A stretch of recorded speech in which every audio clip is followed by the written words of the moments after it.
Welcome everyone to Mindfulness with Marcia.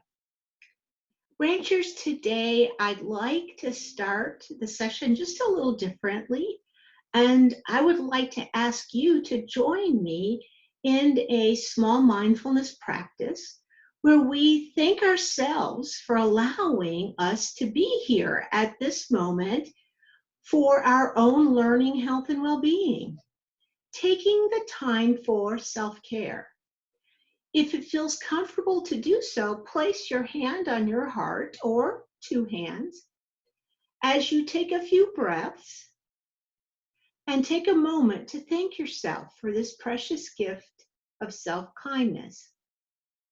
And you can either have a soft gaze downward or close your eyes for a moment as you join me with a couple nice breaths and just thank yourself for allowing this moment when you have no other place to be but right here together, thanking yourself for taking this time for you.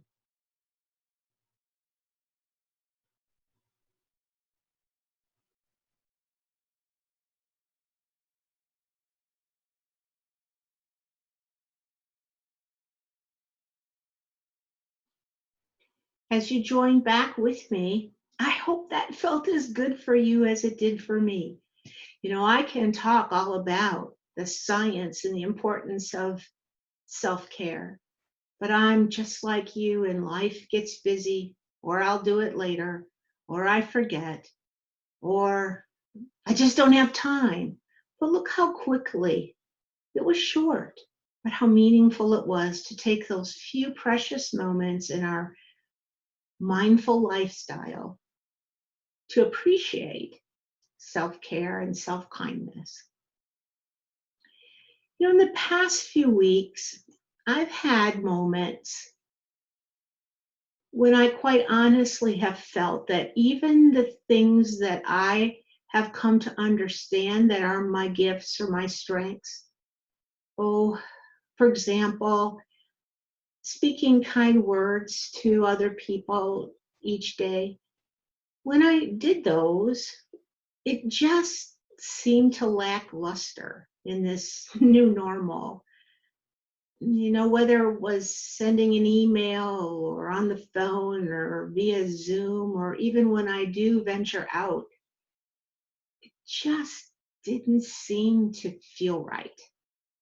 With my mask on at the grocery store, I felt handicapped when I couldn't smile at folks as I passed them. Of course, keeping my social distance, but I even thought, well, maybe they'll see the smile in my eyes.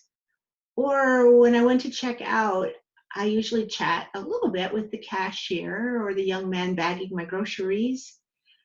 And oftentimes I know them even from just going to the same store. But somehow that conversation just seemed awkward with the mask on.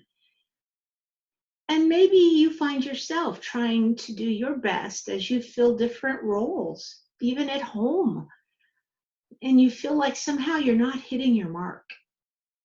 I mean, you've never thought of yourself as a teacher and a lunchroom worker and a lunchroom cook and a school counselor, and you're finding yourself needing to do those things now. So here's a mindful suggestion that's been helping me. Moving through your day, try to consider talents that you can share with others.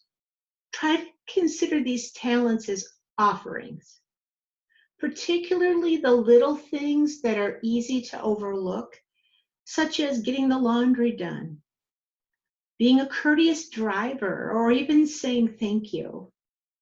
When you relate to everyday actions as offerings, I think you'll feel an intimacy with the world, perhaps more kindness, and even something sacred. Appreciate some of the things you already contribute through thought, word, and deed. And here is what's key. Let yourself feel good about this. It's a little dose of self-care. Also, Try on a sense of being unattached to the results of your offerings. You see, this is where I was getting bogged down.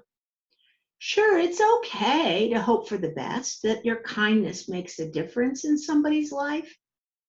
But like me, perhaps you find yourself judging the results.